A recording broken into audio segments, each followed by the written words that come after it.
All right, let's talk about something that's at the heart of pretty much every decision made in the professional world: business ethics. Now, I know it can sound kind of dry, but trust me, understanding this stuff is one of the most important tools you can have in your career. So let's jump right in. Okay, let's put you in a situation. Picture this. Your manager comes over and quietly asks you to just, leave out some of the negative numbers from a big client report. Says it'll make everyone look better and hey, what the client doesn't know won't hurt them, right? So, what do? That moment, right there, is where business ethics stops being a textbook term and gets very, very real. So, what are we even talking about when we say business ethics? Well, think of it like the unofficial rulebook for how to act in the business world. It's this whole mix of principles, values, and unspoken norms that tells us, as individuals and as teams, what's okay and what's not. And it's not just pulled out of thin air. It's built on our own personal beliefs, company rules, and of course, the law. To really get a handle on this, we have to start small. We have to start with you. Because long before you ever read a company policy, you walk in the door with your own internal guidance system. Let's just call it your moral compass. The absolute core of that compass, that's your morals. This is your deeply personal gut feeling about right and wrong. It's shaped by everything: your upbringing, your experiences, your culture. It's the internal voice that guides you. Now, building on that, you've got principles. And if morals are personal, principles are kinda universal. These are the big, bright lines that shouldn't be crossed by anyone. We're talking about fundamental ideas like justice or basic human rights. They're the non-negotiables. And the third piece of the puzzle is values. Values are what a group decides is important. This is where you get those words you see on corporate posters, right? Integrity, teamwork, trust. These are the ideals that a company or a team tries to live by together. And that right there brings us to a super important distinction. Your morals, they're personal. They belong to you. But ethics, that's about the group. It's the shared code of conduct for the whole organization. You could almost say your personal morals are the input, but the company's ethics are the shared output. So, you bring your own moral compass to work every day.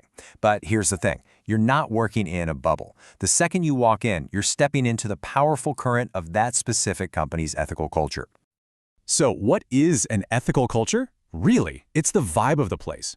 It's the collection of unwritten rules and shared beliefs that tells you what's actually acceptable versus what's just written down in some employee handbook nobody reads. And where does that vibe come from? Make no mistake, it comes from the top. It is absolutely driven by the leadership. If the people in the corner offices are cutting corners, then that sends a message. Their actions shout way louder than any mission statement hanging in the lobby ever could. The whole point of having a strong ethical culture isn't just to scare people into following rules. That's just compliance. The real goal is to create an environment where people feel empowered to use their own judgment, to think critically in those tricky gray areas. It's about building a team of thinkers, not just a bunch of rule followers. Okay, so we've got the individual with their own compass, and we've got the company with its culture. How do those two things actually come together when it's time to make a tough call? Let's look at the anatomy of an ethical decision. Turns out, it's not just one thing. It's usually a mix of 4 key factors. First, there's what's called ethical issue intensity, which is just a fancy way of saying, how big of a deal does this feel? Then, of course, you have your individual factors, your own morals and background. Third, you've got organizational factors. That's the culture, your boss, your coworkers.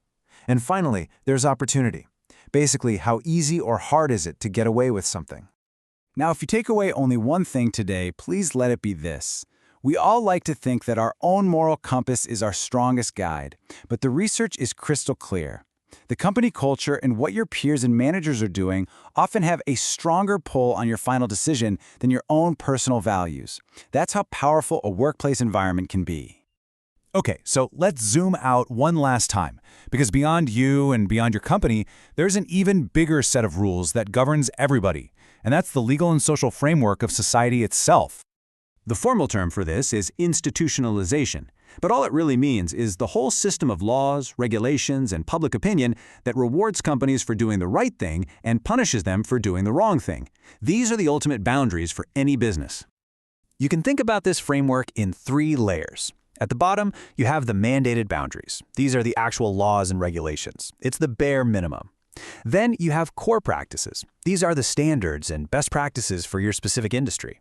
And at the very top, you have voluntary boundaries. This is when a company chooses to go above and beyond, doing things like philanthropy or major social initiatives. So when you put it all together, you can see that business ethics isn't just one simple thing. It's really this living, breathing ecosystem. It's this constant dance between your own personal compass, the culture of your organization, and the wider rules of the game that society sets for everyone.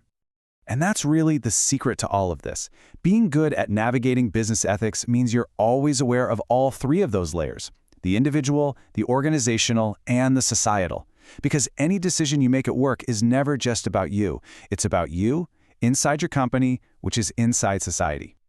So I'll leave you with this question to think about for your own job. Is your workplace built on compliance, where everyone is just afraid of getting caught breaking a rule?